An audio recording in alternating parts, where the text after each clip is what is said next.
Hello, hi. Welcome to the chat again. Today is Saturday.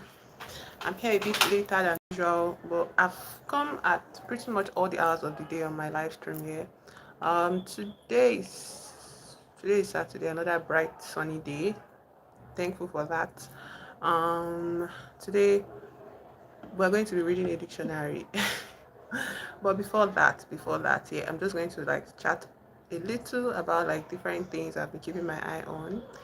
As you all know, I've made a kind of conversation about the whole Dangote refinery issue with Pengasan and the federal government and all of that. So um, the strike, was announced by Pengasan, and then if you're not familiar with all of this, I have already stated, like I've already made a live stream detailing like all the stuff about this issue here. So the thing is that there's a refinery now, like Nigeria has their own refinery, but it's not actually Nigeria's own.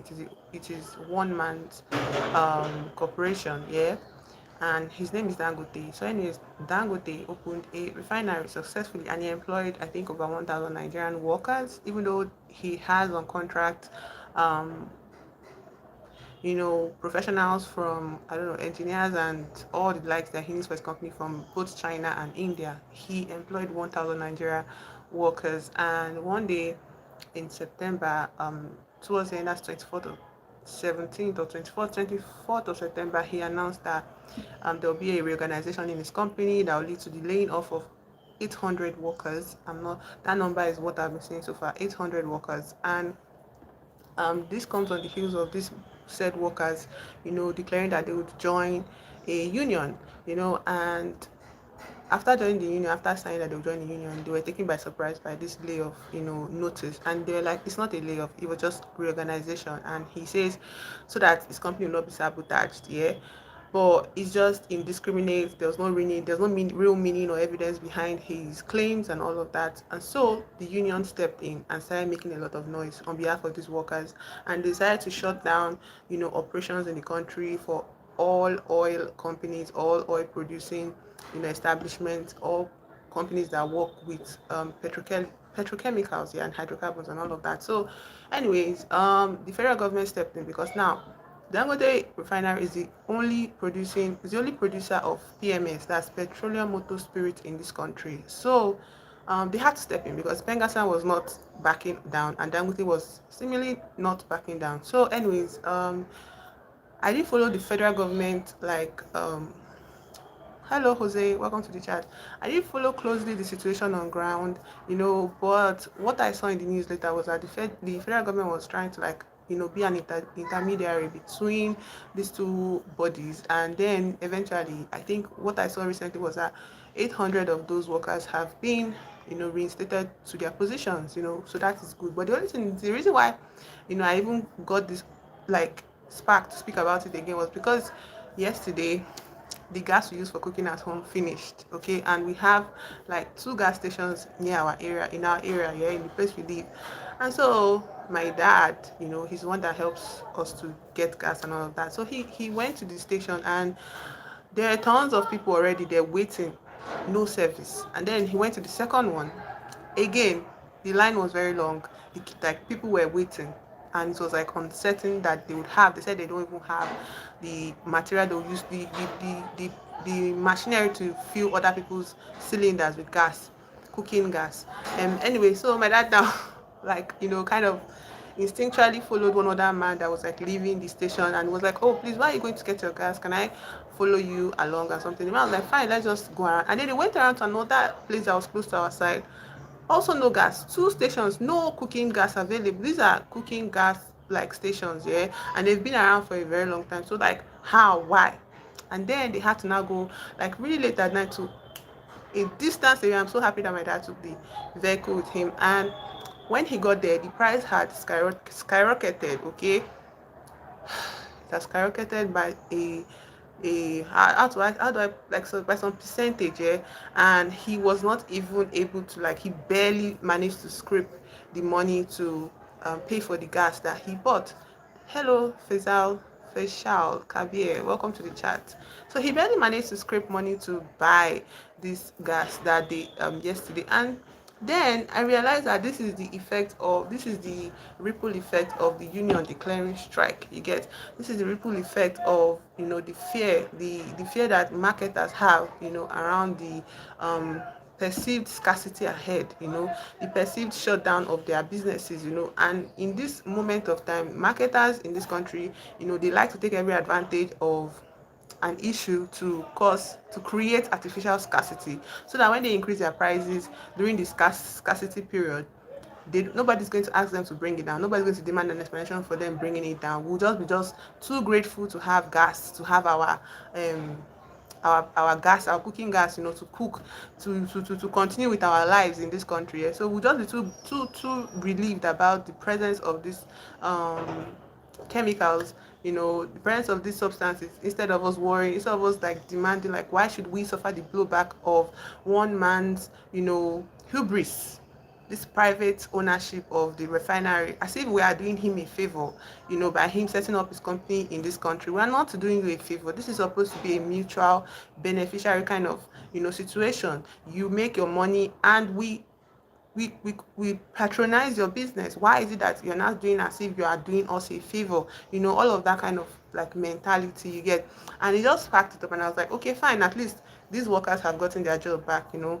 And you know, the issue of everyday Nigerians, you know, trying to struggle to, you know, get to not struggle to keep up with the ever increasing cost of living. You know, that's another very long winded topic, and it is not one thing that exists in a vacuum. Everything is connected to everything. You understand? And I just wanted to, you know, say that, you know, to bring up that update. Yeah. Another update is that if you notice behind me, look at my wall. I decorated my wall. Like I woke up this morning with a goal in mind, and I made, you know, like a collage of somewhat of posters and like pictures I downloaded from Pinterest. I'm going to post the whole tour um of the wall on my Instagram. I already posted like a picture of it on my Instagram story, but I'm going to make a whole like reel of it. Like, look at the butterflies, the pictures. I love cats. That picture is very very poignant to me. Hello, Jan. Hi. Welcome to the chat. So I'm fine. So like, look at the flowers. They're like orchids, I think.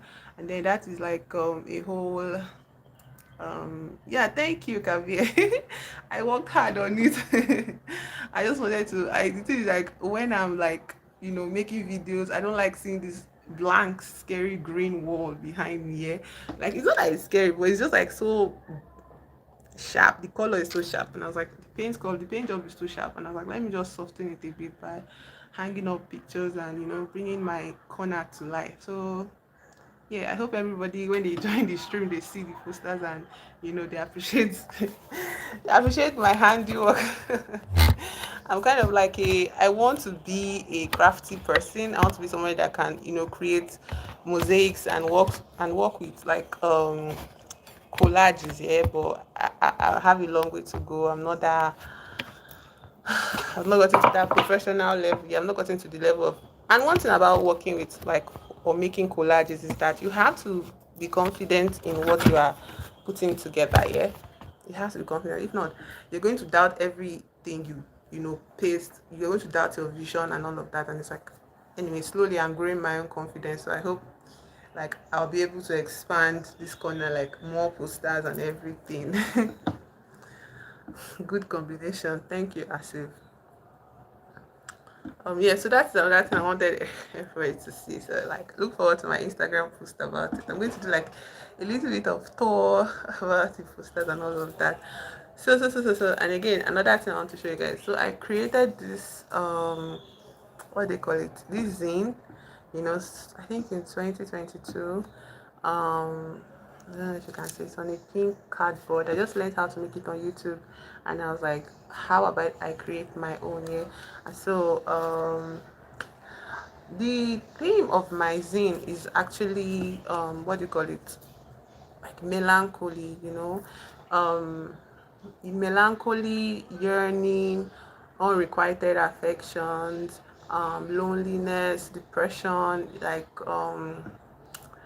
that's just the theme of my zine here, because it's basically what I was feeling when I was making it, and I wanted to translate it here. So like you can see this picture of this child, in silhouette mode. You don't know the face of the child, and I cut this thing out from a very sad story about a mom, writing down her time before cancer takes her away from her family. Yet she made this whole sort of memoir, and she took pictures of her children, and her husband. And she was like, this woman eventually died, passed away. But like, I was so touched by the story. So I cut out um this illustration of this child from it. Kabir, I don't appreciate comments like that. Can you just not make comments like that? I do not encourage conversations about boyfriend or girlfriend or not. I'm just talking about feelings that I was having when I was making this thing. Okay. Wait for what, Jan? So like, yeah, this is the thing I was making. This is from a collection of stickers I own. It's like sunflowers here. I don't know if you can see it clearly. This is sunflowers, and this is another sticker. um See, I don't encourage conversations about presence of a boyfriend, marital status, or age, and I've said this before to Kabir. So I don't want people that are just joining my chat to think I'm going to answer questions like that. I don't discuss things like that. If you're interested in things like that, you will not see it from me. Okay, I'm not answering your question or ignoring them. I don't want to talk about things like that. This is just completely irrelevant to what I'm doing on here. You don't even know me, and yet you want to know about somebody's whatever. Hello, Dudley. So. This is the first page of the zine. I wrote. These are all like cut out from somebody else's like written words. Um, yeah, this is again another picture of the child. This is another child. It's a little boy putting on his shoes. Um, Doddy, you did not subscribe to my channel, so I don't know why you want to be a moderator on my channel if you're not subscribed to my channel. Um, Anyways, this is a very, very, I don't know if it's translating well, but I really enjoy how everything came together. I love the text. You, Apple, are the object of my praise. Just like very self-focused in this thing. At the time I was writing it, like I was making it as if, oh, maybe, to somebody or to, but now in retrospect, I see that I was just sending a message to myself. Now that I'm in a very stable point in my life, I see that I was sending this whole thing to myself, and encouraging myself somehow. So there's this poetry that I, wrote down on with marker pen on a blank piece of paper, and yeah. So I'm just going to. It's kind of romantic, yeah. So I'm going to read it out because at the end of the day, it's like poetry as well. Anyways, the I start with, you claim you haven't done enough nice things for me, but is there anything nicer, any greater honor you can show me than simply being with me and allowing me to sit in front of you? So now I sit you in the chair, unable to grasp the scope of my fortune with words, eyes, hands, and my poor heart. My happiness, you are here and really mine. So it's a very pretty, romantic poetry, and it wasn't addressed to anyone in particular. It was just that feeling that you be when you're like, okay, this could be for somebody. And it's also very just very pretty, yeah. And I wrote it down, and I saw it online, and I wrote it on a piece of paper and pasted it. And then that time I really was yearning for books. I wanted to have a lot of books in my possession, because I just wanted to enjoy the options of, like, moving from one story to the other. I wanted to enjoy that. And so I saw this image of this very portable library in Japan. No, it's not Japan. I think it's Japan, yeah, where like somebody built um like libraries, yeah, small libraries where people can come, drop books, exchange books, interchange books. They'll just come and it is shaped like a mushroom. So I try to illustrate that small library here, and it's like I say I am worthy no matter what my output is. Yeah, I am worthy. And so this is just library with books and my simplistic illustration skills. Yeah, I have colored markers with me, so I just used to draw it. And then the final page is another poem that I saw online, and I just wrote it and cut it into different pages, like in my, to just decorate this page of the zine. Dudley, you know what, I'm not seeking a moderator right now, okay? Don't worry about moderating for me, yeah, don't worry about moderating for me. So what is written here is, and actually it's not at all you I love, but rather the existence you have bestowed on me. Again, these children playing, and it's just like a mother's affection, a mother's letter to her kids that she's leaving behind, yeah. And it's just so important to me, yeah. I absolutely love it. And then I saw this picture on Pinterest of like keeping flowers in a mason jar, and I wanted to illustrate it. Again, my very simplistic illustration skills are on display here. And also in this period of time, what I was really feeling was just hope. I was feeling so much hope. I didn't know what to do with the hope, and the hope was like very heartbreaking, because it was like my hope is not being dashed, yeah, but it's also not being actualized, yeah. I'm just stuck in this circle of just hoping and hoping and hoping, and it's like, and one thing that is actually the most painful kind of feelings to have is hope. One thing that is a very painful feeling to have is hope, you understand. And it's like hope is also very dangerous as well, because you don't know where hope is going to take you. Okay, you don't know where hope is going to take you, you don't know where hope is going to lead you. And I don't know, I was very very tired of carrying it around here, and I was happy that I was able to like express some of it in this thing that I made, you know. So I'm proud of myself for doing this. So many things that I have made over the years that I don't pay attention to in the moment I'm doing them, but like after time passes, yeah, I come back to them and I'm like, wait, I made this thing for this moment, yeah. Same as these pictures, okay. Same as these pictures.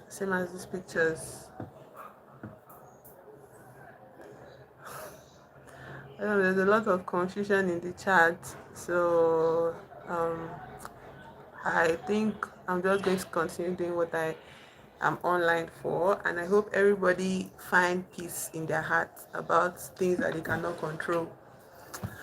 Okay, so there's this book I found today again. So many things like I've been coming across. This book I found um when I was like searching up this, where I kept like in the old part, like I read some books and some materials, in the old, like in the corner of my closet, like here, and I like just kept them there. So today I was just like, I have to find these pictures here. And so I brought all of those old stuff out, and made I brought all of this old stuff out, and then I found something, that a clue that led me to find where these pictures were. But like another main thing was this book out of his mind. This is by a Nigerian author. I think this book was even like recommended as reading text for us in, I think, secondary school as well. Out of His Mind by Bayo Adebowale. Yes, Adebowale. So I've decided that I'm going to read it. Like, it's just like a few pages here, 149 pages here. There's just 149 pages in here. I've decided that I'm going to read it, and I will tell you about it, because I remember the story very very. It's a very interesting story. And also, when I read it here, I read it, not being really educated or conscious of the issues of mental health, yeah. it wasn't something that people talked about, spoke. I didn't even like think about it at all. Everything was just either God or the devil. So there was no in between. So I did not understand anything about mental health. And in this country as well, there's a lot of ignorance surrounding the mental health issue, and how it's a very complicated subject that should be handled with care and respect and a lot of consideration and empathy, that Nigerians unfortunately are lacking. Okay. So I don't know. When I read it, it was just very interesting to me. I was reading it with a black and white, mindset. But now I feel like when I read it, I'm going to have like some new epiphanies. Like epiphanies are new. So some epiphanies about the story in general. Yeah. And as you can see, the picture of this man this man, yeah, he looks like somebody that, he looks unkempt, by even Nigerian standards. He looks unkempt, somebody that is nearly pulling out all of his hair, pulling out a sheaf of his hair, must be really struggling, and the struggle might be going on inside his mind, obviously.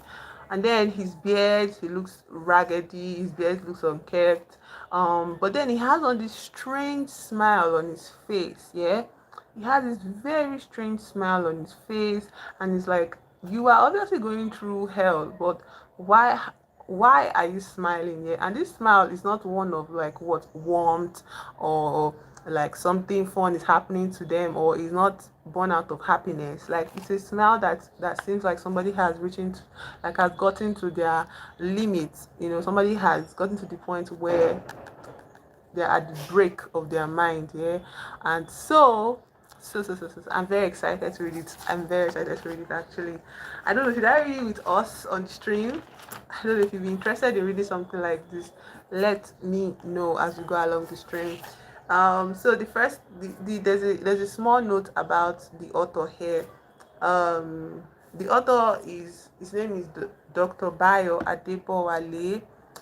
Hello, Banta. Hi, welcome to the chat. Dr. Bayo Adebowale, he was born on the 6th of June, 1944. He's a graduate of the University of Ibadan. Now, one thing about the University of Ibadan, it's a very prestigious university in our school, one of the oldest area, and I say in our country. It's one of the oldest universities in our countries, and like at the time, even till now, yeah, the what do they call them? Alumni of UI, yeah, they are in various like prestigious positions in societies as well, in our society as well. Some of them move abroad, and become even like important persons in foreign countries. Yeah, so like UI is a very very elite school. Yeah, you can't just get into there like to study the course of your choice. Like, to apply for UI, you just know that you have to have extremely high grades. You have to be I don't know, you have to be like, hardcore, like very very very good student, actually, in secondary school with exceptional like grades. Yeah. So moving forward, now he says he's a doctor. I don't know if he's a doctor, like a PhD or whatever, but going on, where he also obtained a master's degree in English stylistics. He obtained a PhD in English from the University of Ilorin, Nigeria. Dr. Adebowale was a senior principal lecturer of English at the Polytechnic Ibadan. He's married with children. So wow, he's an English. He teaches English. Yeah, like he's a lecturer. He teaches English. When they say was, maybe he's probably retired now since he was born in 1944. Yeah. So I'm going to read you the summary of the story or the synopsis of the story at the back here. Alamu is a respectable and happy family man with a well-paid job. Labake, his wife, is loyal and loving. All is blissful at home until one day Labake hears a strange and chilling laughter. The neighbors start to carry stories. Confused and upset, Labake does not know which way to turn. Is Alamu out of his mind, or is he being used by some supernatural powers? Out of His Mind is a gripping story of love and frustration in a complex and uneasy world. It will hold you spellbound until the last page. It does hold you spellbound, to be honest. Like the first time I read this book, I could not put it down. Yeah, I continued reading it until I got to the end because I was curious. Thank you, Naveen, for thinking of me. But like, yeah, I don't know. Like, I guess this is just the part of the process. This is just a part of the process of like creating online. Yeah, you have to deal with people that don't have anything better in their lives.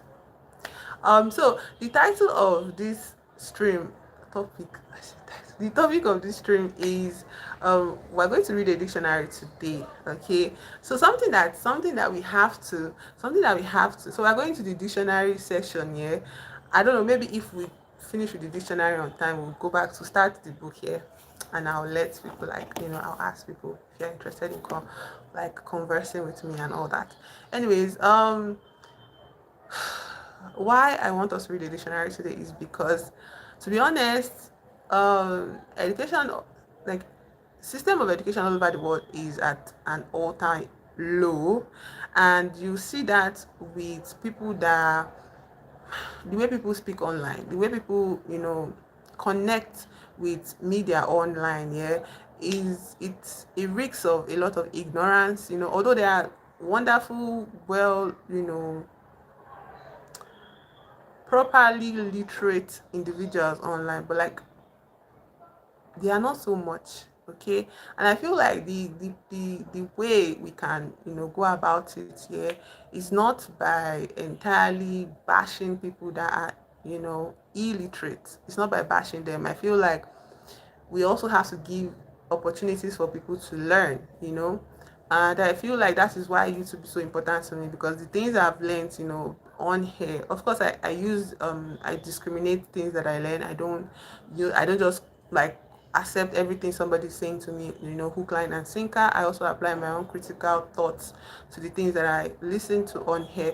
And so I have, learned to tailor the type of content I enjoy, the type of essays I enjoy, and all of that. All of it is tailored to something to tailored to my own, like tailored according to the standard of what critical thinking, tolerance for other human beings, and I discriminate essays that promote bigotry, harmful rhetoric, and just plain grifters. Like, I discriminate all of those type of things. I don't accept all of those things in my head, but here I feel like because I'm going to be using these words a lot. I'm not just going to assume that everybody that comes across it is like, oh, I know what this means here. And as well myself, I get the meaning of words in context here, but I don't entirely get it in like the technical definitions of them. Yeah, so I feel like here I want to do a bit of technical definition um conversation here, where we just bring up words, and then we would look at the technical definitions of them. And for that, I'm going to introduce my friend of the ages, Webster's New Riverside University Dictionary. This dictionary is older than I am. Okay, this is my dad's property. um yeah, so I love this dictionary because of the font. The font is special to me. I don't know why. It just suits that part of my brain. It just itches that part of my brain so well. The font is very important to me. um there's a lot of explanations. Like, this dictionary will not assume or will not assume anything. This dictionary takes its time to break down every single thing it presents to you. There are what pronunciation symbols. There are picture guides. There are like reference here, like massive um sheet of reference here in this dictionary. You understand?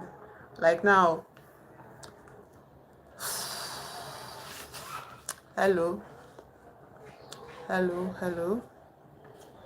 Um, like now in the definition of truth here, if you're looking for a definition of truth here, you're going to not just see, a very comprehensive definition. You're going to get a pictorial, yeah, that I don't know if you can see. They're going to get a pictorial of exactly what is being defined to you here. It's not so clear.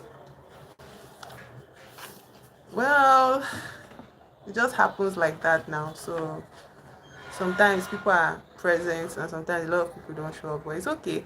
Like at the end of the day, I'm doing this for myself first, yeah. So like I said, we're going to talk about definitions today, yeah. We're having definitions today, and definitions today we're going to talk about the things that we hear. So we're going to talk about the things that we hear so often, like in daily conversations online now, like on I think every social media available. Like there are words that are being repeated over and over. There are words that are being my accent has always been like this. I'm from Nigeria. So there are words that are being repeated to us over and over again, and we can assume the meaning from the context. But I feel like we can also get a technical definition, of these words. Yeah. So, anyways. I think the first thing I want to define, because I talk about it a lot here. We talk about. I want to talk about. I want to define. I want to read the definition of an ethno state.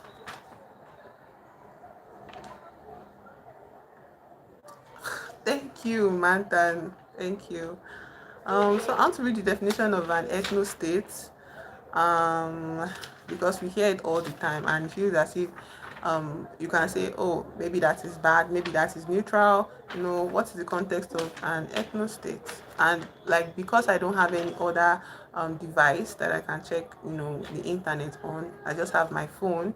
I decided to try looking it up on in my dictionary.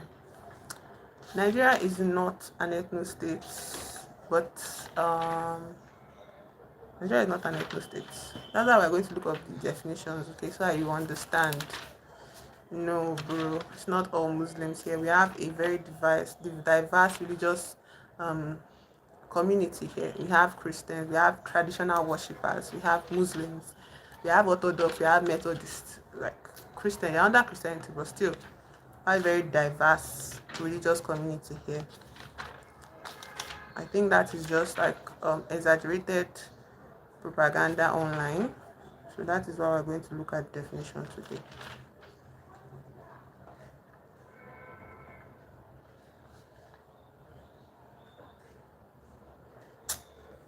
Oh my god. Oh. Mm. Okay, so in this dictionary here, this material here, I think ethnostate can be used interchangeably with ethnocentrism, yeah. Which is one, the first definition is belief in the superiority of one's own ethnic group. Two, overriding concern with race, that is ethnocentrism, yeah. Um, I think you can use it interchangeably with ethnostate, but for the specific definition of ethnostate here, we don't have it here in this dictionary. So let's go over to what multiculturalism. Let's see if we have the definition of multiculturalism here. Here, like I'm an Australian. Multiculturalism. Mm, multiculturalism. Yeah. So, multicultural is of pertaining to or designed for several individual cultures. So that means like it is a can I call it a system? Like a system where everybody can exist in the same environment, in the same geographical location, with varying individual cultures, with very individual like ethnicities. Okay, we are not, and that is something I'm for. I like multiculturalism. So let's look at liberalism now. Let's see what liberalism means. I wonder if it is here. I don't know why I based all of my conversation today in this dictionary and I've not even confirmed yet. Liberalism. So first of all, we're going to start from the definition of liberal, and we have like a whole like paragraph for it here. So the definition of liberal is one, holding, expressing, or following political views or policies that support civil liberties, democratic reforms, and use of governmental power to promote social progress. Second definition of liberal is holding, expressing, or following views or policies that support the freedom of individuals to act or express themselves as they choose. And then third, liberal is of, designating or belonging to a political party that advocates liberal social or political views, especially in the United States, Great Britain, and Canada. The fourth definition, of, pertaining to or characteristic of representational forms of government. So a form of government can be a liberal government. Fifth definition is tolerant of the ideas or behavior of others, broad-minded. Sixth definition, tending to give freely. Now this is more in personal character here. Generous, a liberal donor. Generous in amount, ample is another synonym for liberal. The seventh definition, approximate or loose, not literal. Okay, so this is kind of like an adjectival definition. A liberal interpretation. Eight, permissible or suitable for a free-born man. That word free-born man is kind of questionable, but let's go on. Be morally unrestrained, licentious. Okay, so now we're getting into a certain pole of liberal definition, a certain pole of definition of liberal that does not show up in the forefront here of conversations, which is like a liberal person can be also morally unrestrained. Yeah, they are of the position that everybody can do whatever they want to do, and if you look at a person that lives their life like that, they can express kind of a licentious behavior. Hello, Jonathan. Thank you for joining the chat today. Thank you for joining the stream today. Look at my background. I've posted something new, like to color up, to liven up the space. Yeah, how do you like it? How is your weekend going? My weekend is going fine because I've posted my, my decorations. I don't know if you can see them. Yeah. So the next thing I'm aiming for is like a light, so that I won't be so bothered by the sun and all of that. Yeah.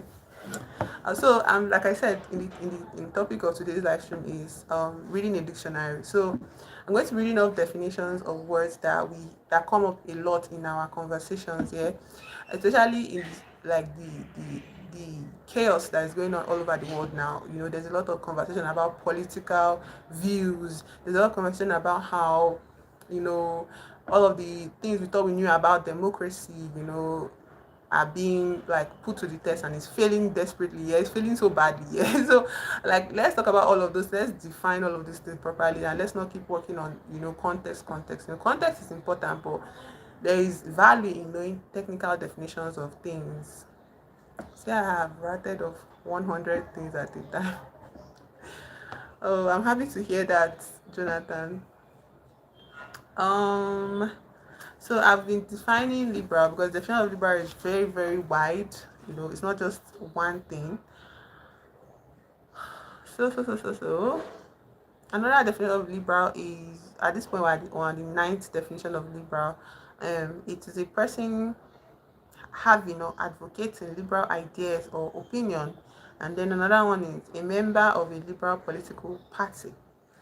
So I think it is important to talk about the word history, the etymology of the word liberal. Yeah, the Latin adjective liberalis, from which liberal is derived, is formed from the adjective liber, which meant free, especially in the sense of freeborn, not a slave. Many senses of liberalis and therefore of liberal reflect this derivation. The sense generous, that is another definition of liberal here, denotes an attribute thought to be characteristic of a free man who was of a relatively high social status. So, if you want to acknowledge the generosity of a person who is a freeborn, and that has a lot of money, yeah, you would see you would use the word liberal to define them. So that means like you cannot use the word liberal for somebody that is a slave, no matter how the person might be generous to you, you get, like, you can't use the word, like, that is where the word is coming from, you get, actually. um the Latin word liberalis was extended to mean noble, gentlemanly in general, although this sense is not recorded for English liberal. It survives in the phrase liberal arts, which originally denoted those branches of learning that were suitable for persons of high social rank. So everything that that liberal, the etymology of the word liberal here is all denoting, it comes from um defining a rich person. It comes from defining a privileged person in society. You get, and that is why I think it is reflected when you look at people that call themselves liberals. Yeah, people that say they are liberals, they're not leftists, they're not socialists, they're just liberals. They are occupying a position of privilege in the society, yeah, and it is reflected in their beliefs as well. And that is why they really don't stand for anything. They are like centrist, okay? They are all like, oh, let everybody just be free to do anything. And it's like, you being in the middle, can you not see that some people have the power to prevent other people from living life as freely as you say you want everybody to live? And so those people, they feel like their own freedom is evident in curtailing the freedom of other people. That is it. And it's like, you stay in the middle and call yourself a liberal, and saying no, everybody should be free to protect themselves. Like, the liberal stance on the Israel, or the punishment, or what they call the mistreatment. No, not the mistreatment, this is literal genocide. This is the genocide of Palestinians. Yeah, the liberal position is that yes, Palestinians are dying and that is not good. Oh, those are innocent lives. And the liberal also positions themselves to say Israel has the right to defend itself. You get, and it's like, what are you talking about? One side of these two things you are staying in the middle of is cannot lift a finger in this situation. They are being killed systematically and like through force. Yeah, they are being killed, they are being starved to death, you get, and they are being poisoned by like chemicals and bombs, and they are killed by bombs and occupational forces in their country, and are saying that everybody should live the life. How can they be free? What is the freedom there? So it makes sense that there is a movement called liberalism, yeah, because the word liberal is it originated from defining somebody that already like exists in privilege, someone that lives in privilege, someone that is of a high social standing, someone that is freeborn, you get. So this is important for me to know as well. So that is why we read dictionaries. It's important to read dictionaries, yeah. So moving on, con- speaking about liberal, let's go to the another aspect of, I don't know if this definition will be in this dictionary, but I want to see if there's a definition for Zionism on here, in here. Zionism.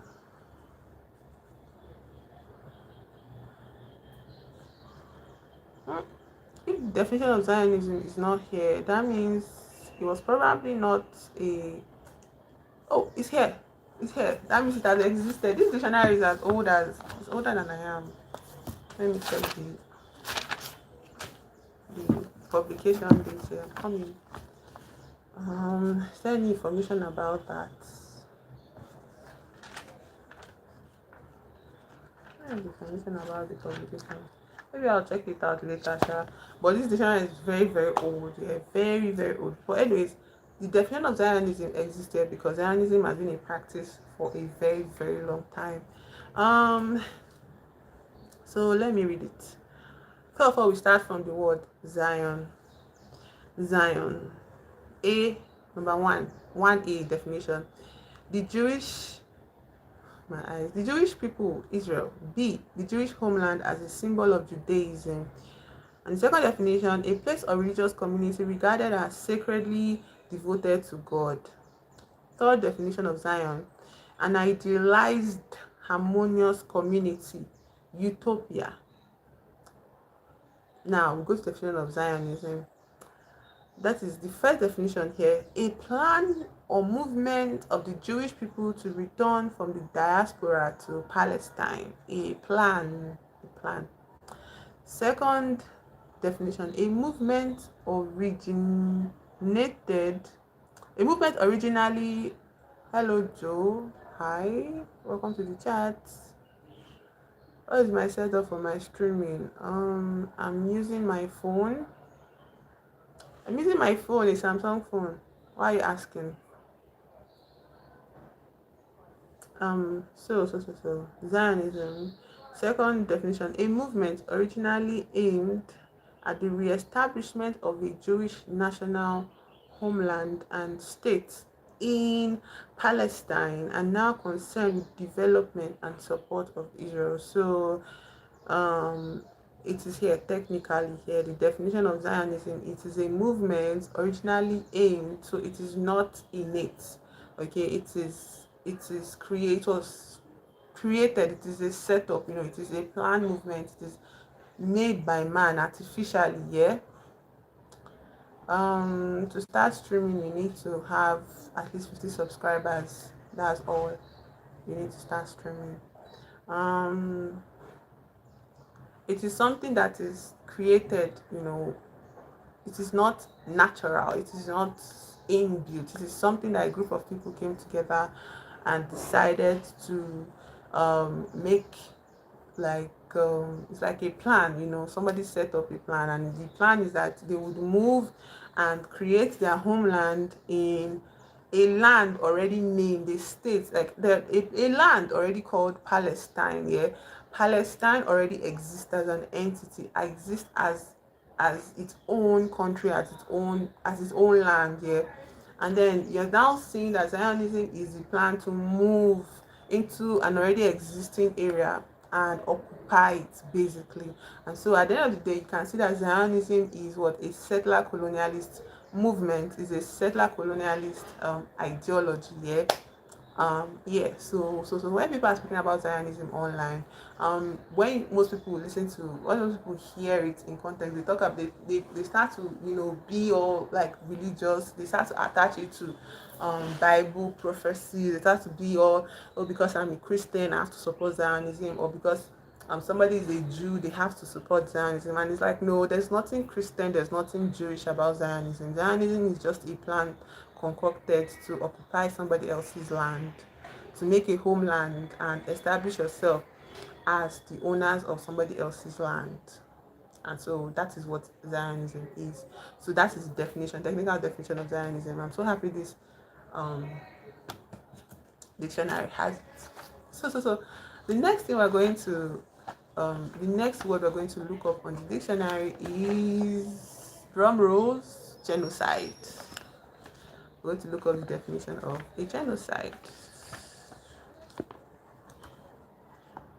Does anybody watch Peacemaker? I wonder. I've posted about Peacemaker on my Instagram, and I don't know, people did not interact with it, so maybe my subscribers don't interact with my Instagram, or they don't care about Peacemaker. I care about Peacemaker. Like, I watched episode 7 like last night, and it was just like, I know it was very short. It's a very short episode there, 32 minutes 52 seconds. Peacemaker is very short. Like, episode 7 was a very short one. Yeah. And how to say this now, because of what we are talking about. Yeah, I feel like we can just have a little bit of chat about Peacemaker episode 7. Yeah. So Peacemaker, I don't know, if you're not following the show, where do I start explaining it to you? Peacemaker is a kind of what to say, how to define it, like, it's a like heroes show, like it's a show set around superpowered individuals. Yeah. and the world that they live in. Obviously, they don't live in our typical world. There's places called Gotham and there's places called Metropolis. Yeah, and I think Peacemaker is in the DC universe. Yeah, Peacemaker features characters such as Peacemaker himself, the titular character, Harcourt, Adebayo, Adrian, um, Economus, and Judo Master. I'm saying Adrian, Vigilante, whatever. Then we have Judo Master, we have Flurry, we have Bordeaux, we have Rick Flag Senior. We will have Amanda Waller from Suicide Squad, yeah. So Peacemaker is supposed to start, supposed to continue off, where Suicide Squad finished, yeah. And it's like Peacemaker is a criminal, yeah. So he's supposed to like come back to earth and serve his term, in prison or whatever, yeah. But then he gets assigned to this group of people that are special government agents, but they are secret, there's a secret body that the government doesn't have to know about, so they are working on something, secret, so that the government can wash their hand clean, even though they are approved by the government, yeah, but there's no paperwork about them, yeah. So this group of people he's assigned to, they have these members, what's the name of this guy? Monty. Let's just call him Monty. He's the leader of the group, and Harcourt is the brawn of the group. Adebayo is supposed to be this like administrative hand sent by Amanda Waller, because Amanda Waller is the one that puts them in charge of this, like created this group. And then there's John Economus. So Peacemaker joins this group and they tell him that we have to complete this mission, Project Butterfly, yeah. And that is season 1, yeah. So they go through different hijinks in trying to fulfill this mission of Project Butterfly. Different things happen. One of the members die, and the rest of them in season 2 now they're like moving on with their life. Eventually the whole world knows about Project Butterfly, and it cost Amanda Waller her position, and the rest of the members of this group are like fired basically from working for the government. They are fired. So now in season 2 everybody's out of work. Peacemaker doesn't have to go to jail anymore, but it's also not being offered, a job. You get. So the only person that has work left is Economus and Adrian. Adrian is vigilante. He's a masked vigilante that goes around like killing people and fighting for the ordinary man basically, yeah. So anyways, where I'm getting to in this narration is that in season 2 they get to a point where Peacemaker is very dissatisfied with his life. He's dissatisfied with um how things are turning out for him, because in season 1 he had to kill his own dad, to protect himself. He had to come to terms with a lot of childhood trauma that um he had always managed to keep busy and avoid thinking of, yeah. So anyways, in season 2 he goes through an interdimensional portal in his home, okay. And when he goes through that portal he finds out that there's a whole parallel universe where his entire family is intact. His family is his father lives with his elder brother who is late in his real world, and his himself, okay. And so he's overcome with so much feelings good to see his elder brother grown up, and like, and they are all revered in this world. There's nobody that is looking down on Peacemaker, and there's nobody that hates the Peacemaker. They are all like superpower special people in the world. And so the last thing that is holding Peacemaker from moving over to the new world is the fact that he has deep feelings, deep yearning for this woman called Harcourt in their team. But Harcourt has serious emotional stuntedness. Yeah, she's stunted emotional. She cannot connect with people easily, and she's frustrated because she has been out of a job, for a very long time since the Project Butterfly, and so she claims to not, care about Peacemaker's feelings for her, and she pretends not to see any of it, even though he's demanding of her to like acknowledge him and their so-called one night stand and all of that. But anyways, when she eventually rejects him in a very harsh way, he decides to move over to the parallel universe here. And when he moves over to the parallel universe, everything, he feels like everything is fine. He's Oh, let me mention that the version of himself in this parallel universe, he's the one that ended up killing that version of himself, yeah. And so he takes the place of his himself in that universe and pretends like everything is okay, and he abandons his old world. But the friends that he has made in his team members, that is ads, economos, vigilante, and even Harcourt herself, yeah, like they can't just watch their friend, abandon everything. Yeah, somehow, yeah, when I was watching it, I got the sense that it was kind of like um trigger warning for suicide and all of that, but it was like a suicide, a successful suicide attempt and all of that. But in this sense, where like they managed to catch him before he eventually dies or whatever, so they themselves, all of them, move to the new world. They say they are going to get back their friend, their peacemaker. His name is Chris. So they go there and they say they want to get back Chris. So now the thing about this friend group here is that there are diverse groups of people in Peacemaker's friend group. Adebayo is not a white American. She is an African American here.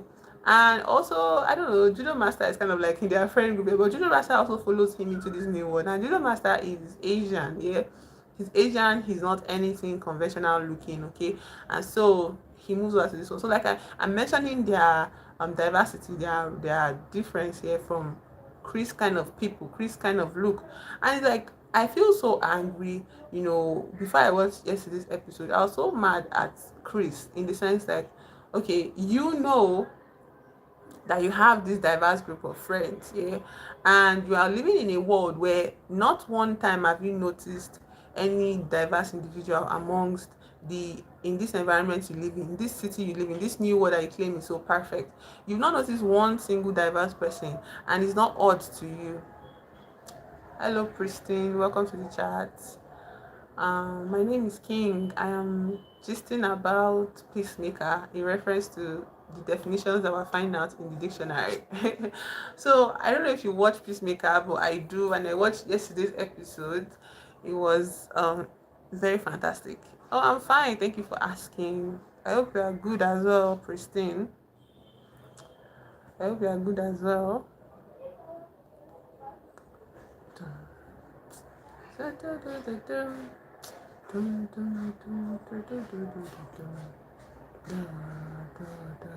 I think I prefer season one's opening to season two opening music. I don't know. Season one has season two opening is cool in just the intro, like the beginning of the song, but like when the song keeps going on, it's not that interesting. But like season one's opening, like everything is good. Oh, for real. Oh my god, thank you for stopping by. I hope you have fun. On my streams, we talk about social issues. Thank you for that, Christine. In on my stream, just to give you a heads up here, because a lot of people that I've come across here, even if it is fun for people to be like, for people to subscribe, I want to give you a heads up that on this channel, there's not really much exciting going on here.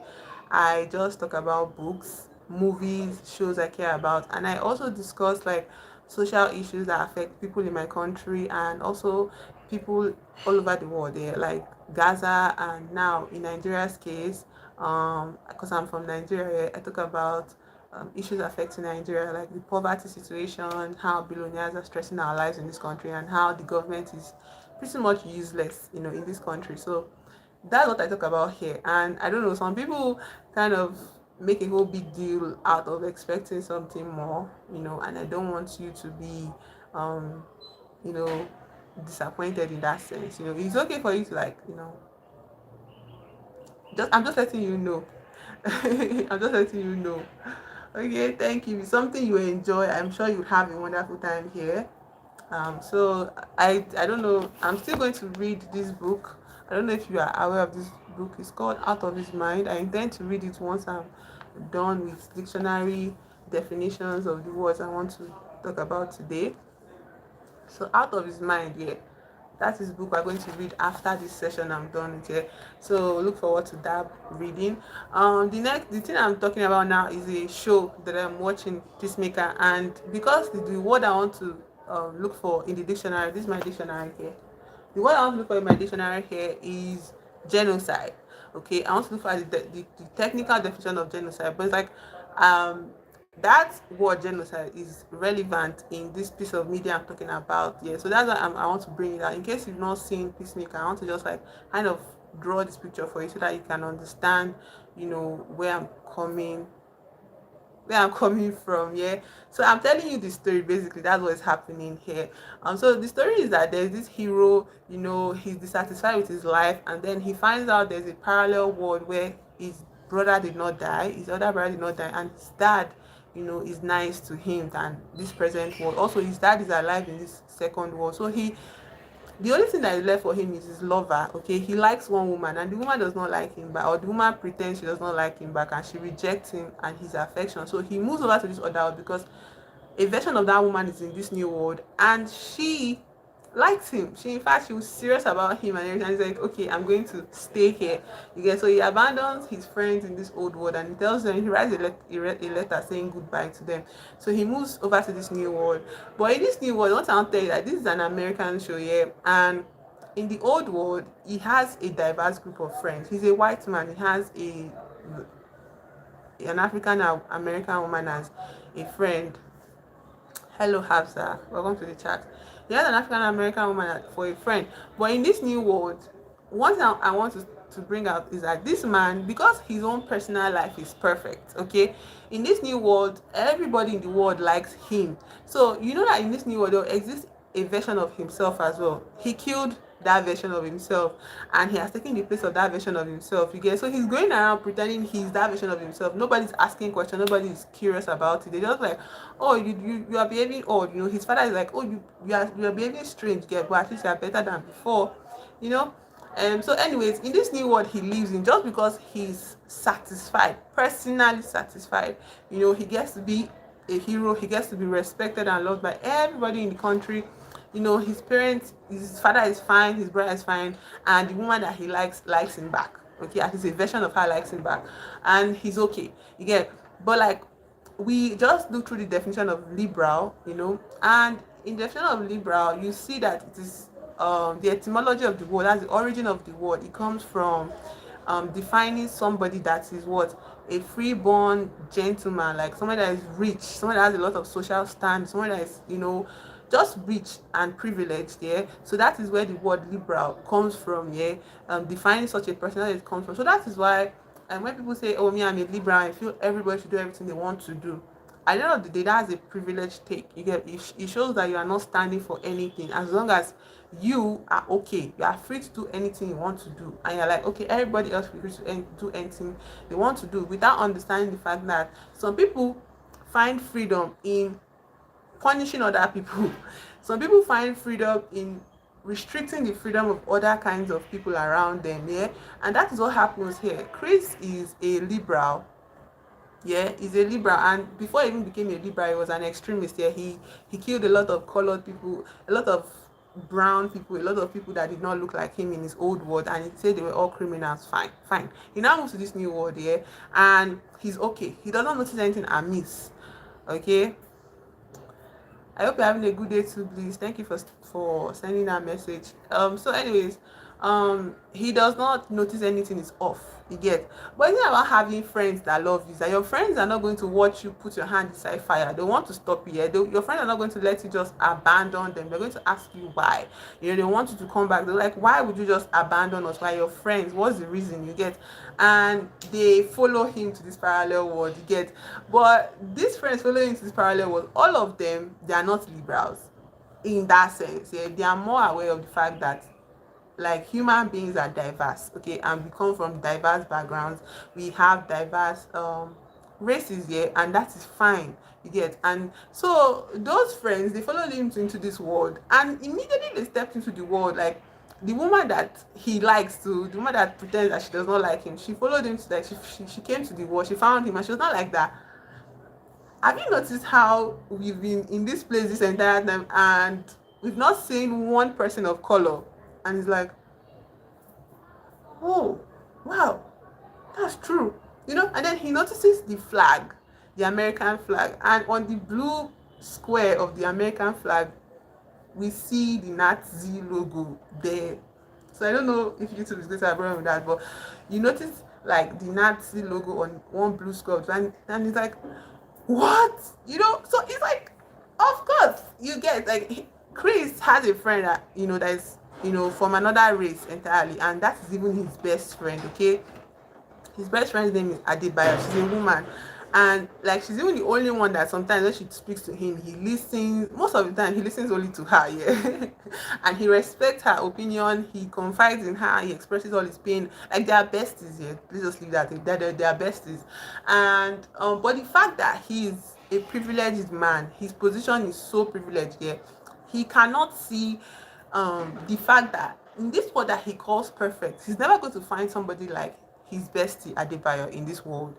Okay, because in this world, this parallel universe, all World War II was won by the Germans, by the Nazis. Yeah, and so everybody that was different from his presentation have been kept and subjected to some kind of I don't know, one kind of containment where they are not among regular people living society, like living people in the society. Yeah?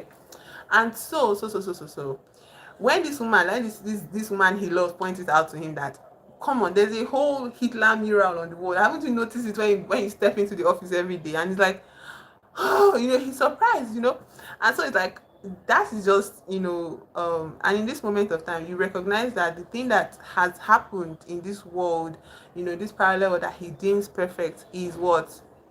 A genocide of people that do not look like him, people that are not the same as him, people that have no say in how they present, how they are born, but somehow they are punished for something that is completely out of their control, because that is how people like him find freedom. You get? So I want to look at the technical definition in my dictionary of a genocide, so that we can read it and see if it aligns with our present day example of what is going on in Palestine, and how Israel is killing off citizens of their own country. So let's look for the meaning of genocide. That was a very long conversation, but we have to do it.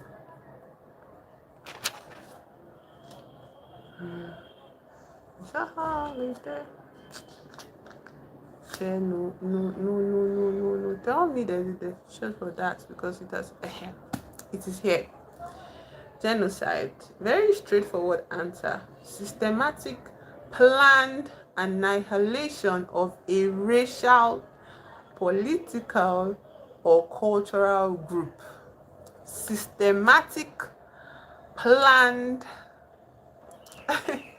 Did you understand the movie for the storytelling? You get, like, I feel like I'm very kind of, my mouth is very fast. If you're able to follow the definition, I'm glad. Like, if you're able to follow the story, I'm glad. So genocide is defined as a systematic, planned annihilation of a racial, political, or cultural group. Yeah. So that makes sense that the world that this man, this hero, this Chris, his name is Chris, this character I'm telling you about, this hero, the world he feels like is perfect is a world that, thrives, that stands on the genocide of a specific racial group. You understand? So we have seen the technical definition of a genocide. So when there are conversations happening online, and people are saying, oh no, there are some liberals. Hello Bobby, thank you for coming back to the chat again today. There are liberals, or there are people, on the side of Israel, saying things like, oh, Israel, is doing this, Israel is right to do this, and it's like, the type of people that are being attacked here, are they of a specific racial class? Yes. Are they of a specific cultural group? Yes. And is the annihilation systematic? Yes, it is. Because right now, so far from what I've heard, is like, from what I'm seeing online here, Palestinians are starving. Okay, they're not allowed to farm the land. They're not allowed to fish from the waters. They're not allowed to what do you call it, they're not allowed to source for food for themselves and their children and their babies. And even when people, plan to visit from other countries to help them out, that okay, since you say you're not going to give them food, let us come and give them food ourselves. Those people are intercepted on the way, they are stopped, they are abducted and sent back to their country with all the resources being flushed into the ocean. Yeah. So anyways, we understand the practical definition, the technical definition of a genocide, and we see that in the movie that I'm talking about here, Peacemaker, and all of that. So what other definition do I want to look up again? Um, let's look up.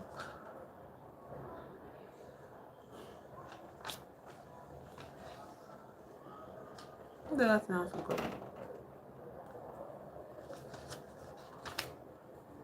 Bobby from South Carolina. My name is King, and thank you for joining the chat again today. You were here yesterday. Um,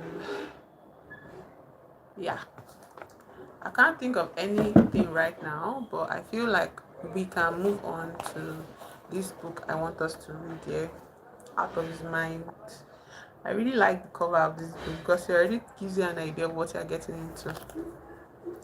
Another thing I also like, I want to preface this was written by a Nigerian author, yeah, a Nigerian professor from so yeah, and this will be addressing, I think this is centered around like issues of mental health. This is even my younger sibling's copy. I think it was a textbook for his secondary school studies. I know, secondary school. Okay. So I'm going to read a few chapters and I'm going to summarize it. I don't think there are many chapters though.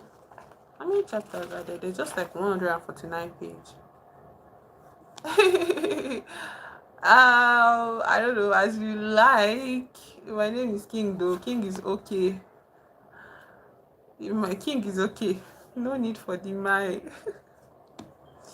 So I'm going to read a few chapters and I'm going to like narrate it, okay, so that we'll have an idea of what is going on in this story. Yeah. But in the meantime, like we can talk about like things I want to share on the chat. Where are you from, Pristine? Am I pronouncing it correctly? Pristine. Where are you from? What country are you from, Pristine?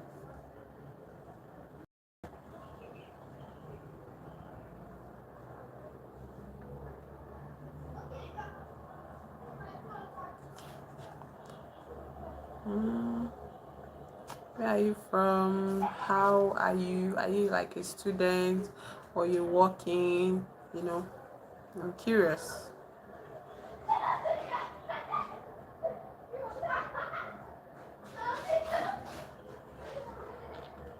This is the book I'm reading. Okay. You live in Imo State.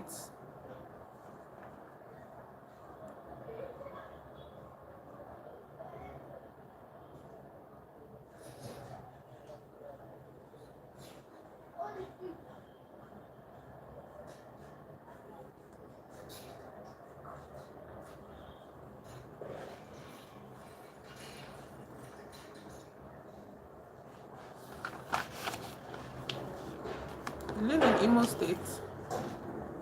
Okay, you're not a student. All right, all right.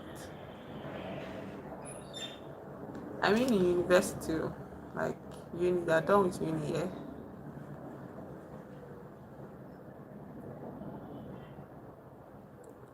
Okay, that's cool.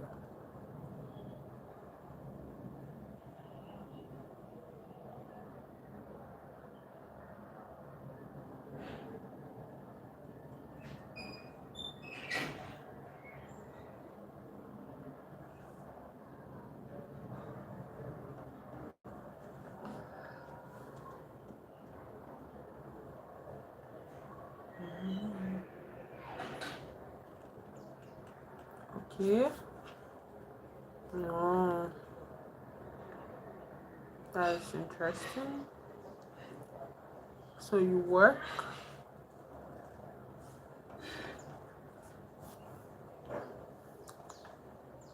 Tumelo. Hello Tumelo, welcome to the chat. I think it's like 1 hour past now, so maybe 3 o'clock in my country. To do, yeah. It's just past 3. Not past 3, it's just after 3. 3 p.m. in my country right now, Tumelo. What about you? What is the time in your country?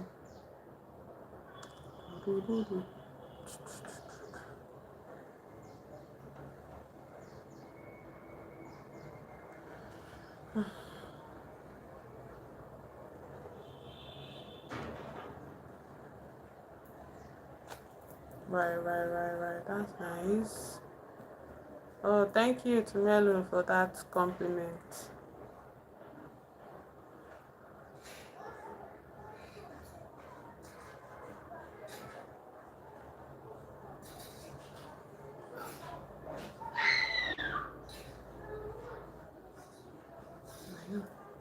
So this book is set in Ibadan, yeah?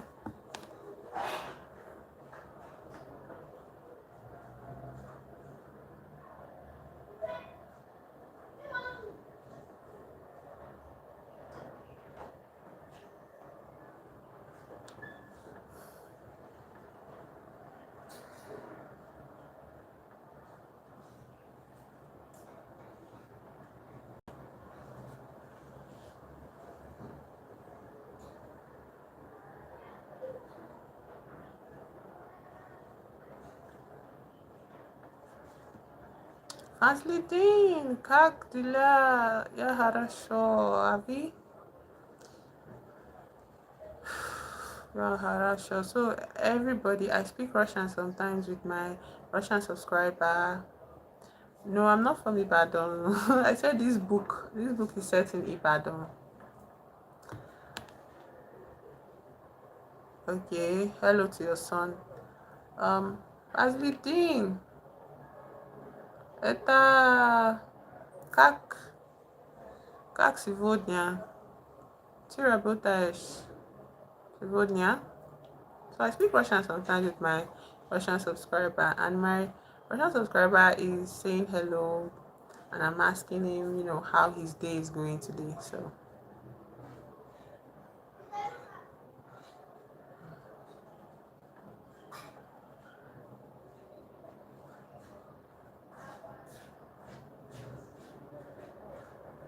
I have Tumelo. I already said it.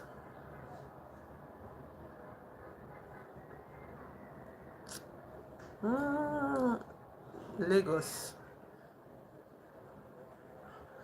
Lagos. Mm, mm, mm, mm,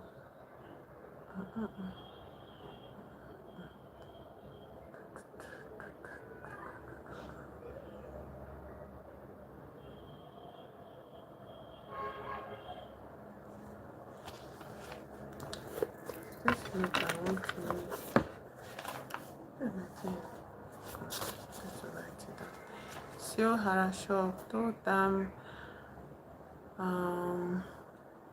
Малыши кричат.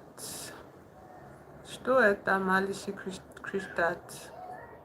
Кричат. Что это? Кто там малыши кричат? Oh, is it this? Is it this? Это? Fastidin. Ты разговаривай от это? Это не мне. Yeah, I live in Lagos. Ribionak Stadt. Ribionak. Where is it? Where? Где ребенок кричат? Сейчас я читаю нигерический автор. Нигерический тетрадь. Storybook. Ребенок кричат. Где? Что это? Где ребенок кричат? Это? Парарарам, парарарам. How do you manage learning language? I don't know. One day I just like I was asking. I think my parents wanted to, they wanted to give me something to do, So I was like, okay, let me learn Russian. So I learned Russian, but it started getting expensive, so I stopped it, and that was like after secondary school. Yeah, it was a long time ago. So I just have my notebooks. Sometimes I go through them, to remember the words, but sometimes some words are hard for me. Like what he's asking about now, I don't know the exact thing he's speaking about, but I can read the language. So harachok to malishi krichat ribiona krichat. Eta malishki. Eta malishki is internet at internet. Child is a link. Child. Okay. Ah, net child. That's what I was confused. Thank you, Christine. Child is a link. Earling.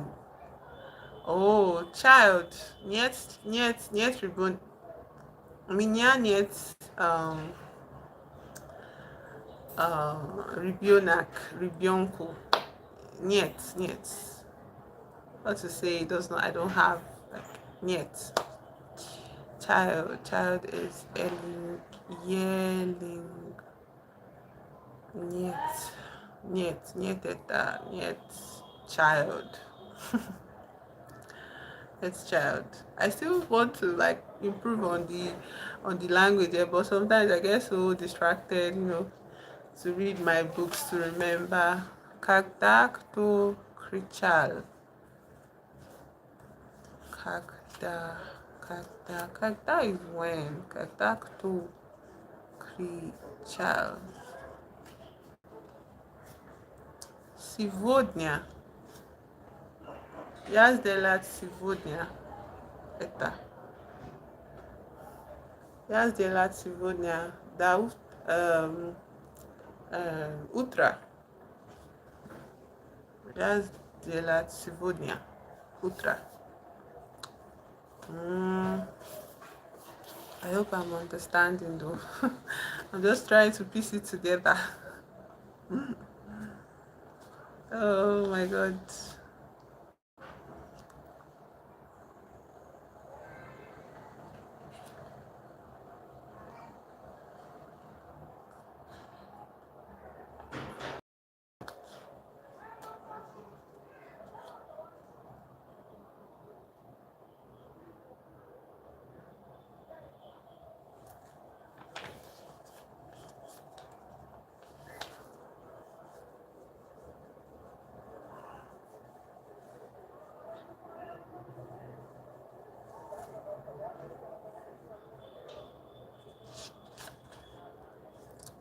Galus Malishes Lishna.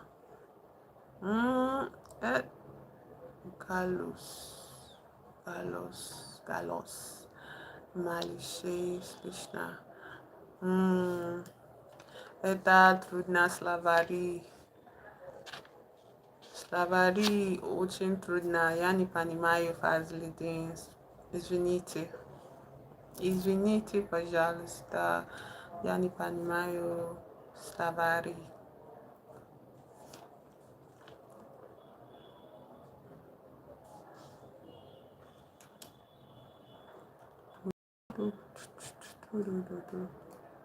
I want to cook, so I might not be commenting. Okay, that's fine, but I will be talking about chapter. I'll summarize chapter 1 when I'm done. Yeah, so you can go ahead and cook. Let me read. Okay, no problem. I'm still here. As long as you are still on the channel, it's okay.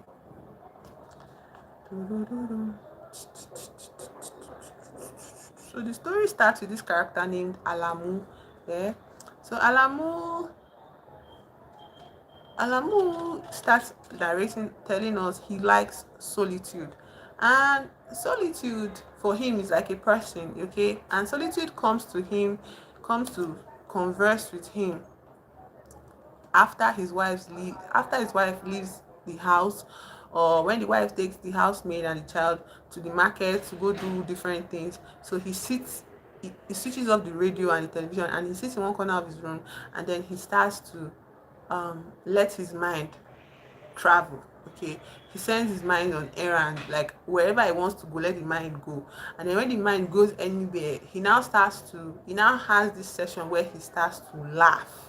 Okay, he just laugh, and he's like laughing at this great problem is how he describes it here.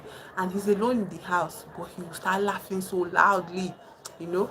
And he's laughing at the problem. We don't know what the problem is. He's not that we don't know anything about his problem. We just know he's telling us that what he's laughing at, how he does not know how to solve his problem, but he has to laugh. Okay, so he laughs uncontrollably. So after he has fun with solitude, he now stood up. He went to the window, abi his balcony, and started looking over the city of Ibadan. Okay, and the more he looks about the city, his eyes cannot fully comprehend the entire state here. So he's just looking at the landscape of it all. And he starts to ponder about how in this city, there are different kinds of people. There are people that, which I feel we will talk about, Sha. He says there are people that their luck is great, that they will make clean, steady money, by the dint of hard work and God's abundant blessing. And he says those people, they have good cars, they have self-contained bungalow, and they are fed well at all times to their personal satisfaction. And then he talks about those people that go about, with the cover of the night to do some kind of fast way to get money.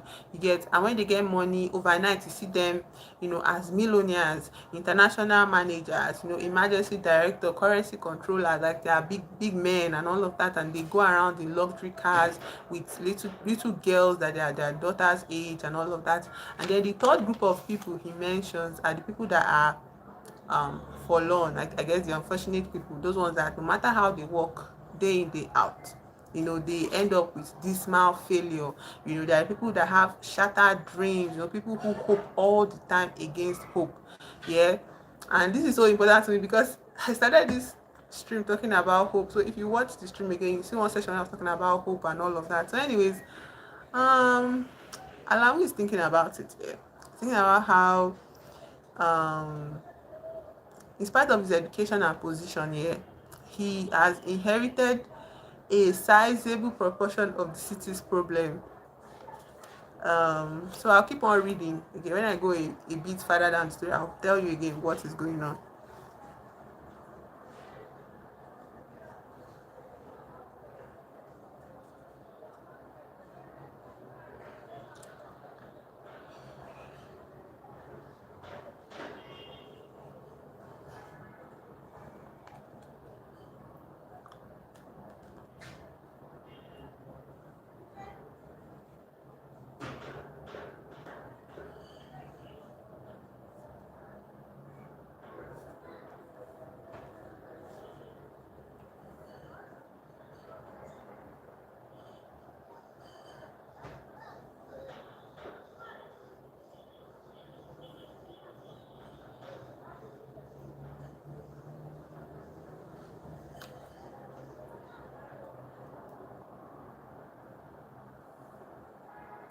So the more something about Alamu is that the more he reflects on his problem, in this time of solitude, the more he laughs. You get, he describes it as the case is more serious than tears. Like it's not, it has passed the point where you be crying about it. Yeah, he's just laughing. So he will not come, like he's standing on the balcony in his own house by himself, and he's laughing uncontrollably, loud. Okay, and it is grotesque, and it's attracting the attention of his neighbors, and they've gotten so used to his pattern that when he starts to laugh, people will just, the way Nigerians used to behave now, they'll fall look through the window. Some of them will come outside, some of them will, like, will gather in twos and three, will be like, what's they go on, like what is going on here?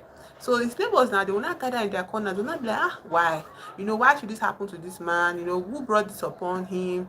They will describe him as a rich young man with a big car.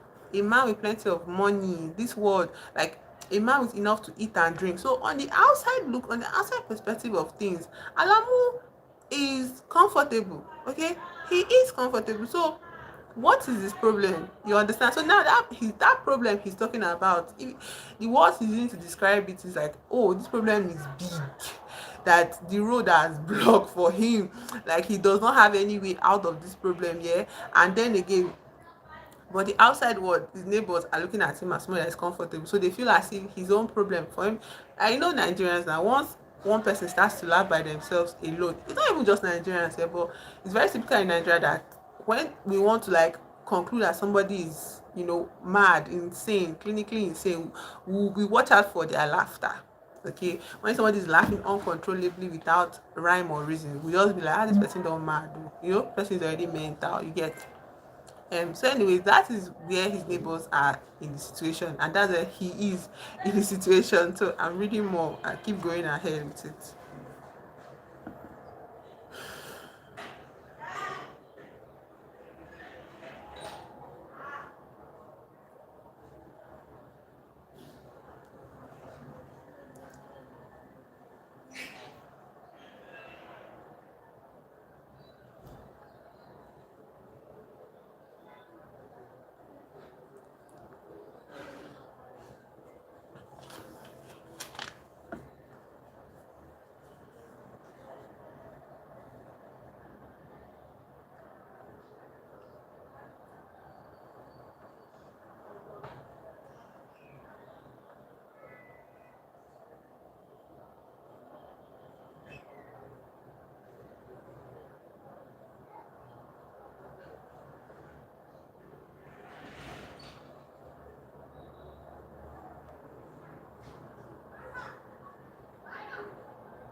Okay, so small updates. Okay, so in the case of the neighbors here, okay, so the thing about Alamu here, Alamu lives in his own house, but his house is what, leased. Okay, it's not like he's the owner, he did not build it, it is a leased house. And he's separated from his neighbors by a whole entire compound. So those neighbors, as far as they are separated by at least a fence or fences here, they can still hear this man's crazy laughter. Okay, and it is odd to them. So Alamu was now saying that yes, he knows though that these people are looking at him. Hello, Faz. Faz leading, Faz leading. um, so the narration tells us that these people could only gaze and assess the situation of things from a distance. They had no direct access to Alamu's house. You get, that was an entire house apart, like I mentioned, the distance, but they can still hear his laughter. Anyways, Alamu now starts to tell us, the reader, that he knows he's not in the same class as his neighbor. You know, he keeps them apart with a pseudo aristocratic air from himself. You know, he says he's not in the same class. He says socially and intellectually, he knew he was far ahead of them. There was no basis for any intimate association. You know, he sees his immediate neighbors as a pack of illiterates, knowing almost next to nothing. You know, Alamu was a bookman who spent the better part of his life in the country of the white man. Yeah. And he said, whereas these local people, they lived in mud houses, cemented brick houses at best, Alamu's flat stood out. It was well painted, it was adequately electrified. You know, the neighbors slept on wooden mats, and you know, and raffia, wooden bed, raffia mat. You know, they listen to radio. You get him. He has three giant Vono size bed. I don't know if you know the brand Vono that does mattresses in this country. His own bed, yes, that's the brand he had as his mattresses. Yeah, three of them. And then he also has a cot for his child Tinu, his baby, his young child. Yeah, he has color television. He has stereo set where music used to play every day, disturbing the neighbors. Yeah, to show that he's an affluent man, he's a rich man. So the narration tells us Alamu ought to be a happy man. Okay, that's the general assessment of the people. But Alamu himself, he knows where the shoe was pinching him. You understand? He still has a car. You get, and he got that car when he came back from England. He married his wife Labake. He met her in England as well, came back home, they got married, lavish wedding, okay. And so he said after their big society wedding, Alamu started noticing a big hole inside his own pockets. Money would not stay anymore. His pocket had started leaking. He would watch helplessly his hard-earned money streaming away like the running water of a river into the remote sea. So that's where I'm at. So now we kind of understand. We are starting to make sense of Alamu's problem. His problem is money. Okay, he's not really in that um wealthy class that he assumed himself to be in.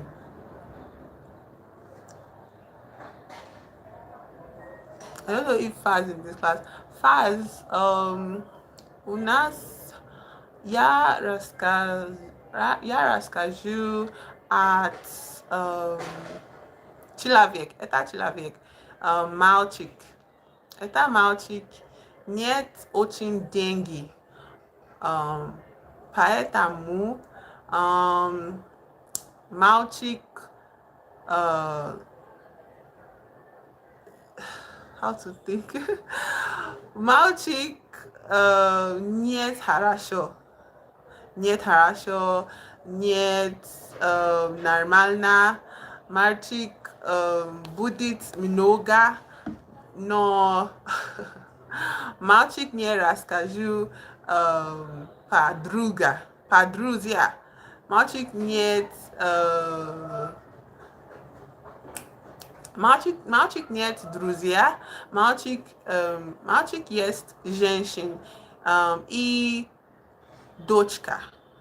Но мальчик нет разговорил от трудно, окей?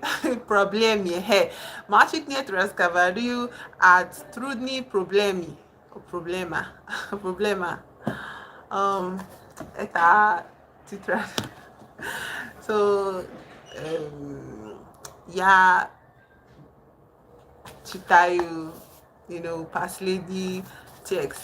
Я читаю последний текст. Но сейчас мальчик есть очень трудно проблеме, но мальчик нет друзья, мальчик нет разговорил по женщин, so мальчик нет деньги. Это мальчик проблема. Проблема. Is it проблема? Проблеми. Мальчик нет деньги. Это мальчик проблема. Okay, мальчик проблем. So going on.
Okay, so now, this guy Alamu, Malchik Zavut Alamu Fazlidin. Malchik Zavut Alamu. So, Alamu is trying to break down how his money goes for us so that we can understand how situation is in here. He said the financial commitments had become unbearably heavy. He was in debt to the tunes of thousands of naira every month. He has also to take care of his aged mother. Okay, so and that is a big hole in his pocket. Then he has to pay his maid as well. Okay, he has to maintain his car. His car was also on loan. He bought the car on loan. He still paying the bank for the car. So his regular bills are water rate, house rent, electricity bill, income tax, car loan, monthly deduction, and all of that.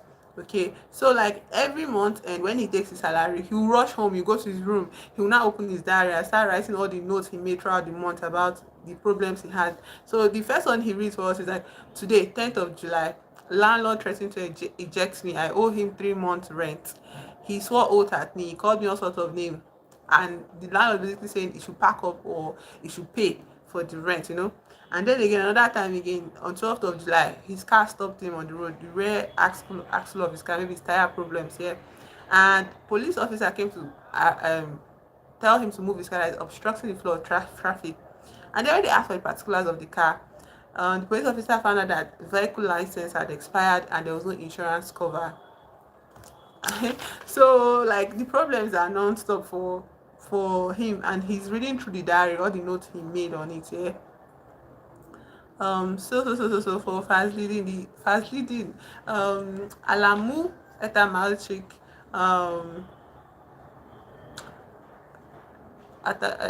работает, нет очень, нет много деньги, поэтому um, Alamu есть debt. Yes, debt minus dengue. So babushka, нет хорошо, это очень, how to call something expensive? Is it slow? Is it? Let me say something, but you know got dengue, yeah. Um, Plenty things, plenty things the man is going through. Yeah. Alamu eta yes, no got problem. Um, so. Then again, on July 16th, yeah, NEPA took came to disconnect his lights, so there's no light in their house. You get, he has to like pay for the NEPA bill, yeah. Then another entry in his diary was on the 21st of July when his wife, was angry that um there is no money to keep up, things in the house, like the monthly stipend is just difficult. It's too small for her to take care of the house. Like a child, like Tino's food is not, the money for Tino's food is reducing every time, every month, and she's angry. She says she wants to leave the house for him.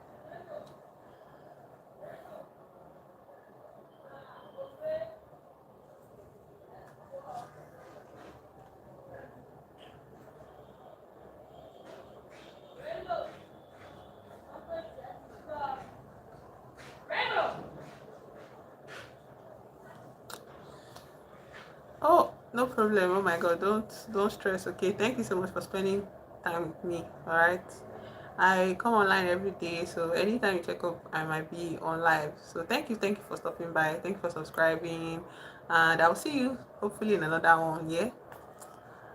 It's fine. It's okay. Don't apologize.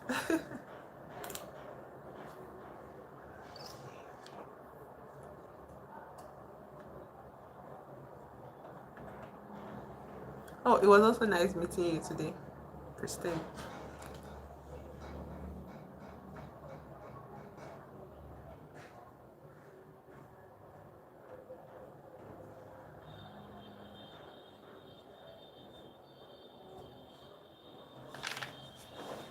You too. Enjoy the rest of your day, Christine.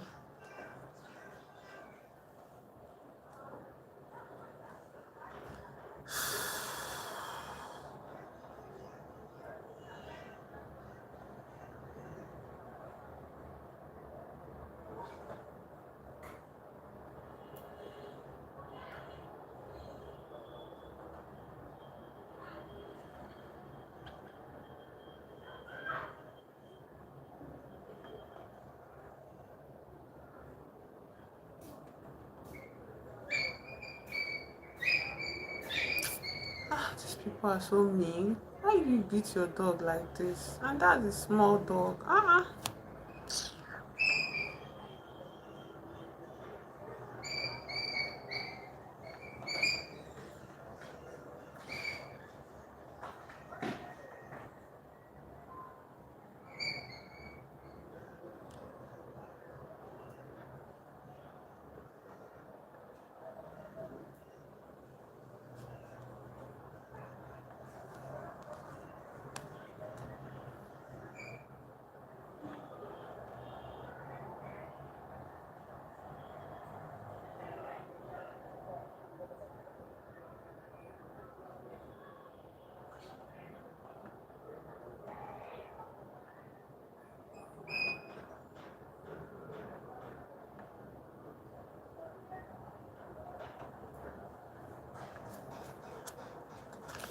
Oh, so we're done with chapter one. So chapter one is Labake's wife comes back to the house that particular day, and um she doesn't pay attention to him. So he's hiding his face from her, hiding his reddened eyes from her. He doesn't want her to see that he's in distress. He doesn't want to tell her what is bothering him. And especially now that there's a bigger problem, he doesn't want her to feel the stress of that. So he hides it, inside his belly. He decides not to tell her. He says when he solved the big problem that is now very big in front of them, after solving it, then he would call her and he would tell her that, hey, there was problems, so there were problems, but I hid it for him because I know you will cry and cry and cry. So instead of letting you suffer and cry, I have solved the problem, and all of that. But then after thinking of it, he now starts to laugh again, and he laughs so well into the night. But Labake was fast asleep, so she did not hear him laughing. Yeah. So now we're on chapter two.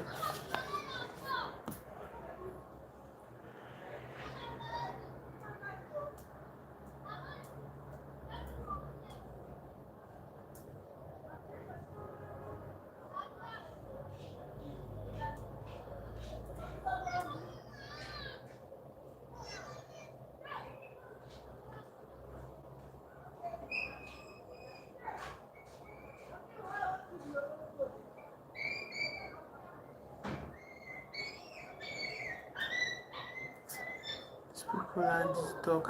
Now.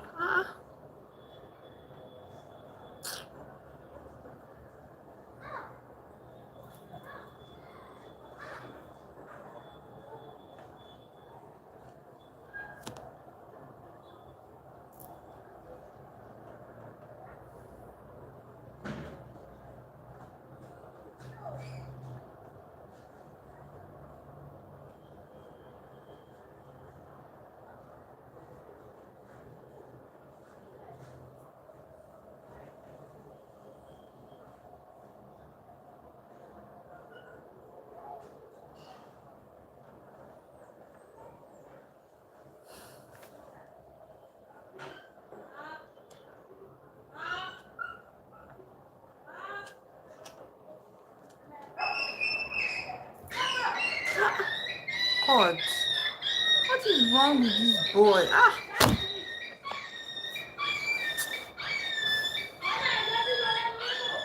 Why would you be like they're so mean? They're so mean and they're children. Like, what is your problem? They're so mean. Like, why are you beating the dog? Like, I don't know if I'll go and meet these people. What kind of nonsense is that?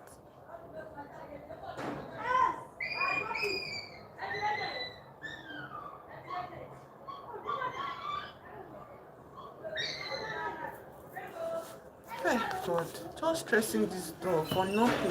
One day I'll go and meet them.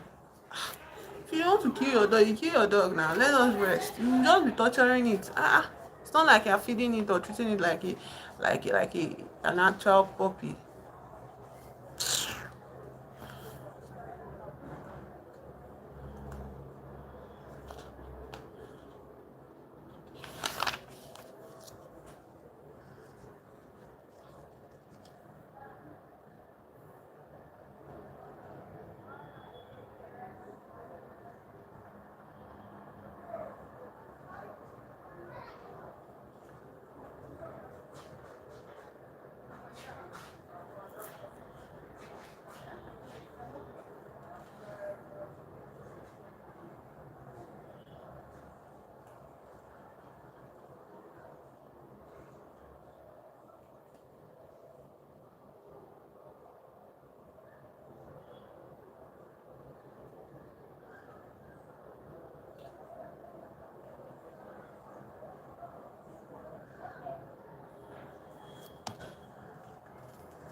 Hello Zane. Hi, welcome to the chat.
Hello Sonic. Hi, welcome to the chat.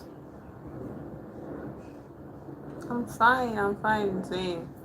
I hope you are good as well. I hope you are good as well.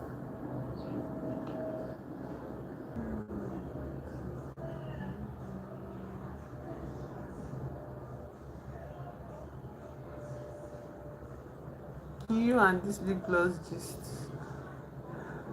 Why do you concentrate on lip gloss like this? I always use lip gloss.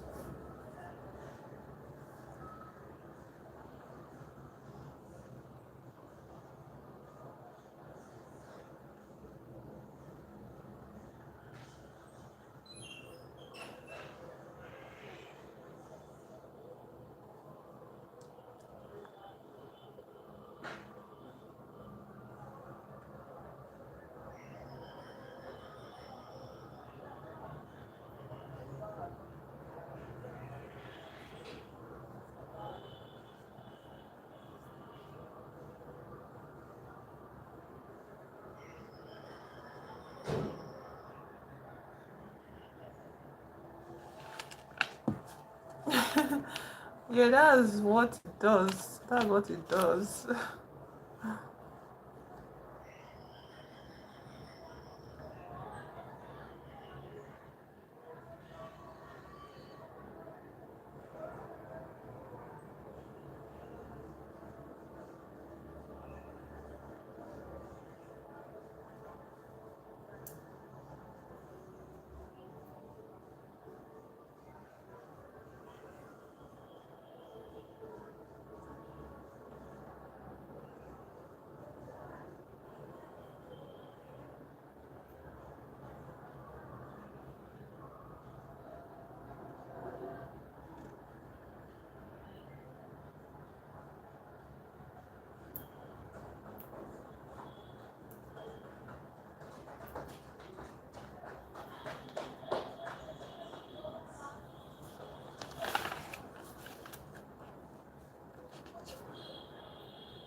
So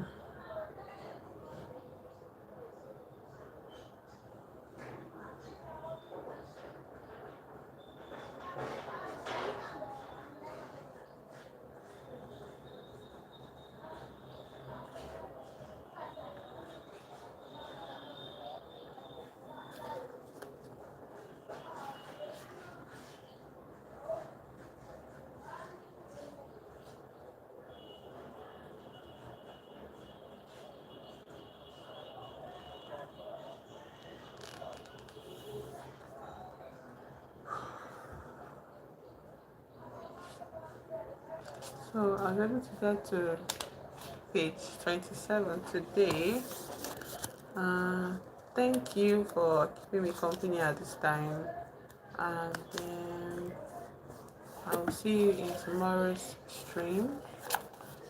I don't know if we'll still continue with it, but tomorrow is what tomorrow brings. Anyways, I had fun today. To the people that subscribe today, thank you. I always come on live every day, at least not at the same time during the day, but every day. And I hope you have a lovely rest of your day. Okay, so bye bye.